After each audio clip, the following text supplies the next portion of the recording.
नमस्कार, जय माता दी। माता रानी की कृपा आप सभी पर सदा बनी रहे। इसी के साथ आज का वीडियो प्रारंभ करते हैं। आज मैं सुनाने जा रही हूँ माता दुर्गा की एक कहानी जिसका शीर्षक है गरीब की दुर्गा भक्ति। एक छोटे से गांव में सुधा नाम की एक विधवा महिला अपनी बेटी तारा के साथ रहती थी। सुधा की जिंदगी कठिनाइयों से भरी थी क्योंकि कुछ समय पहले ही उसके पति का निधन हो गया था। अब उसे अकेले ही अपनी बेटी का पालन पोषण करना था।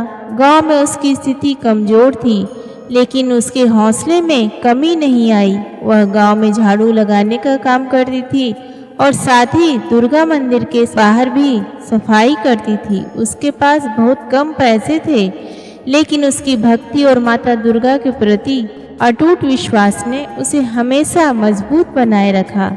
जैसे जैसे नवरात्र का पर्व नजदीक आ रहा था, सुधा ने ठान लिया कि इस बार वह देवी माँ की पूजा जरूर करेगी। उसने मन में सोचा, इस बार नवरात्र में मैं 9 व्रत रखूंगी और पूरे श्रद्धा भाव से माता की पूजा करूंगी। सुधा ने अपनी बेटी तारा से कहा, तारा, इस बार हम नवरात्र का त्यौहार पूरे धूमधाम से मनाएंगे। मैं कुछ पैसे इकट्ठा करूंगी और पूजा का सामान खरीदूंगी। तारा ने उत्साह से कहा, माँ, मैं भी तुम्हारे साथ व्रत रखूंगी। हम दोनों मिलकर पूजा करेंगे। सुधा ने अपने काम से थोड़े पैसे इकट्ठा किए और पूजा के लिए आवश्यक सामान खरीदने की तैयारी करने लगी। उसने सोचा, नवरात्र का पर्व कठिन है लेकिन इस बार मैं माता की कृपा से इसे पूरा करूंगी। जब नवरात्र की शुरुआत हुई तो सुधा और तारा ने मिलकर पूजा करने का मन बनाया, लेकिन गांव के कुछ लोगों ने उनके प्रति भेदभाव दिखाना शुरू कर दिया। एक दिन जब वे मंदिर में पूजा करने गई तो वहां के पुजारी ने कहा, तुम दोनों को यहाँ आने की अनुमति नहीं है। तुम्हारी जाति के लोग इस मंदिर में प्रवेश नहीं कर सकते। यह सुनकर सुधा और तारा का दिल टूट गया। तारा ने अपनी माँ से कहा, माँ, क्या हम माता दुर्गा की पूजा नहीं कर सकते? क्या हम उनके दरबार में नहीं जा सकते? सुधा ने कहा, बेटा, हमारे देवी माँ के दरबार में कोई छोटा या बड़ा नहीं होता। हमें अपने विश्वास पर अडिग रहना चाहिए।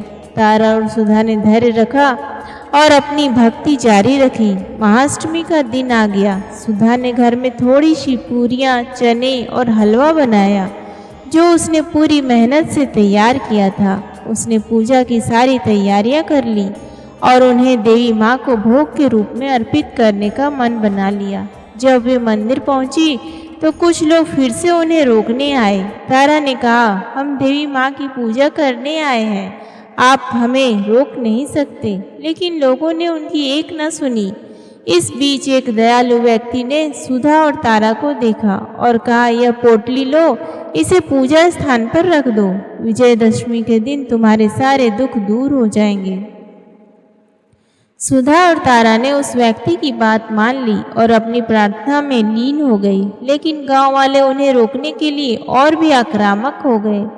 तारा और सुधा ने आखिरकार मंदिर में प्रवेश किया। वहां के लोग उनकी मौजूदगी से चौंक गए और पुजारी ने कहा, तुम्हें यहाँ नहीं आना चाहिए। इस पर तारा ने कहा, क्या देवी माँ की कृपा हमें नहीं मिलेगी? क्या हमारे अंदर भक्ति का भाव नहीं है? तभी अचानक देवी दुर्गा का दिव्य रूप प्रकट हुआ। सब लोग आश्चर्यचकित रह गए। देवी ने कहा, मैं उन लोगों को नहीं मानती जो भेदभाव करते हैं। मेरे भक्तों के लिए मेरा दरबार हमेशा खुला है। तुम दोनों को मेरी कृपा प्राप्त हो। गांव वाले यह देखकर चकित रह गए कि देवी ने अपनी भक्ति और आस्था को स्वीकार किया। देवी ने सुधा और तारा को आशीर्वाद देते हुए कहा, जो सच्चे मन से मेरी आराधना करते हैं उनके लिए मैं हमेशा उपस्थित रहता हूँ। इसके बाद देवी ने कहा, जो लोग तुम्हें रोकने की कोशिश कर रहे हैं वे मेरे भक्त नहीं हैं। सच्ची भक्ति का कोई स्थान नहीं होता। सभी लोग एकदम चुप हो गए। देवी ने उन्हें माफी देने के लिए कहा। गांव वालों ने तारा और सुधा से माफी मांगी और कहा, हमने आपको भेद भक्ति किया है, हमें माफ़ करें।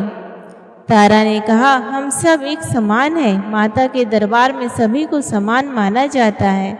सुधा ने अपनी पोटली खोली जिसमें देवी माँ के आशीर्वाद से बहुत सारे हीरे और जवाहरात निकले। उनकी आंखों में आंसू थे, लेकिन यह खुशी के थे। सुधा ने कहा, यह सब माँ की कृपा है। देवी ने फिर से कहा, जो भी मेरी भक्ति करेगा उसकी ज़रूरतें पूरी होंगी। तुम्हारे समर्पण और भक्ति ने तुम्हें यह सब दिया है। सभी गांव वाले अब सुधा और तारा की तरफ श्रद्धा से देखने लगी। उन्होंने सीखा कि भक्ति और आस्था का कोई स्थान नहीं होता और देवी माँ के दरबार में सब समान है।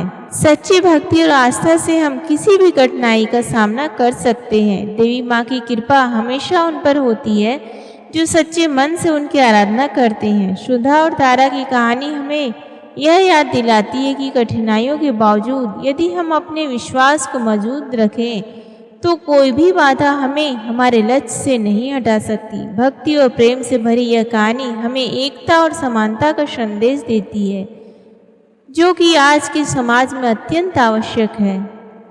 इस प्रकार एक गरीब विधवा और उसकी बेटी ने न केवल देवी माँ की कृपा प्राप्त की, बल्कि उन्होंने गांव वालों को भी यह सिखाया कि सच्ची भक्ति का कोई मोल नहीं होता है। प्रेम से बोलिए जय माता दी। धन्यवाद।